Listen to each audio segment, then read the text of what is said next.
Today we're going to talk about insured mortgages.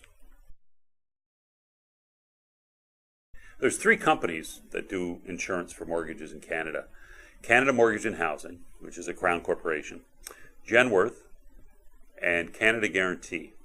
So when we talk about insured mortgages, we're talking about mortgages that are over the regulatory. So there's a regulation that banks, lenders can only lend up to 80%. So when we talk about insured mortgages, these are mortgages that are over 80% of the home's value. Between the three insurance companies in Canada, there's very little difference. I would say that Canada Mortgage and Housing, of course, that is the larger of the three, they quite often will change some of the requirements, some of the rules, and we find that the other two insurance companies pretty much, when they make the change, the other two companies basically mirror that change. Canada Mortgage and Housing has, many resources, and it makes sense that the other companies, when Canada Mortgage and Housing does make a change, that they don't disagree with the reasons why. So we find that the three of them pretty much mirror each other in rules and requirements.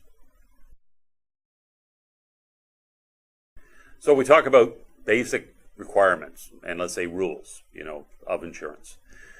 So there are things like, for instance, right now when you buy a home, you can get an insured mortgage up to 95% loan to value. But you can't do it if you're getting refinanced. On a refinance, they will only do an insured mortgage up to 80% loan to value. There are times when maybe you could have got a 30 or a 40-year amortization on an insured mortgage. Right now, they're at 25-year amortization. I'd say that, the insurance companies, they sort of get more aggressive early in a real estate cycle, and then, when you're nearing the end of a real estate cycle where properties have gone up in value, quite often you'll find that they'll pull back and change the rules. So the insurance companies, they have rules and regulations and requirements, but they're changing all the time. They stay fluid with the market. The cost of mortgage insurance is really a premium cost. So they don't charge a cost every month. They charge a premium at the time when the mortgage is advanced. It's a one-time fee, and it's normally put on top of the mortgage. And that fee can vary depending on the loan to value. So let's say a bank can lend money up to 80% without having an insured mortgage. But if you want a mortgage at 85% loan to value, they need mortgage insurance. So there's a cost, there's a premium. So that's one thing. Now, if you want 90% loan to value, there's a premium, but the premium's higher because it's a higher loan to value, more risk. And if you want 95% on a purchase, then there's even a higher premium. Again, it's more risk.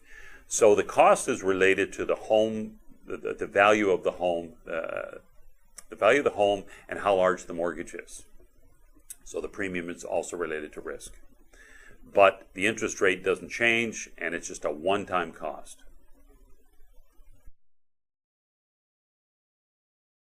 Yes, you can borrow your down payment and still get an insured mortgage. But when a lender is looking at a mortgage application, if you are borrowing the down payment, you're required to disclose that you're not using your own funds. Also, they would want to know where you're getting that loan and what are the payments. What you need to do is be able to provide the servicing to qualify for the mortgage. You also need to be able to show them that you have enough income that you're going to be able to make the payments on that loan as well. So if you're getting a $20,000 loan, and if it is over a 1-year period and the payments are too high, you may not qualify. So one, yes, you can borrow the down payment, but two, you have to show the lender that you can afford the payments on the loan. Insurance company will insure mortgages that are variable or fixed. What they won't do is insure lines of credits, but they will insure a variable mortgage or a fixed mortgage. Now, one challenge with that is even though they charge the same premium, qualifications sometimes can be more difficult on a variable mortgage. The reason for that is because the rate is variable, the lenders and the insurance companies use a higher rate to see if a person qualifies. So what they're really doing is they're saying, okay, we have a borrower that has taken variable mortgage, so that's not a fixed rate. If somebody took a 5-year fixed rate, the lender and the insurance company can say, well, we know what their payment's going to be for 5 years, but with a variable they don't. So usually what they'll do, they'll take a higher interest rate, and they'll say, well, if that person qualifies at this high of an interest rate, well, then we'll insure the mortgage. So what does that mean for you as a borrower?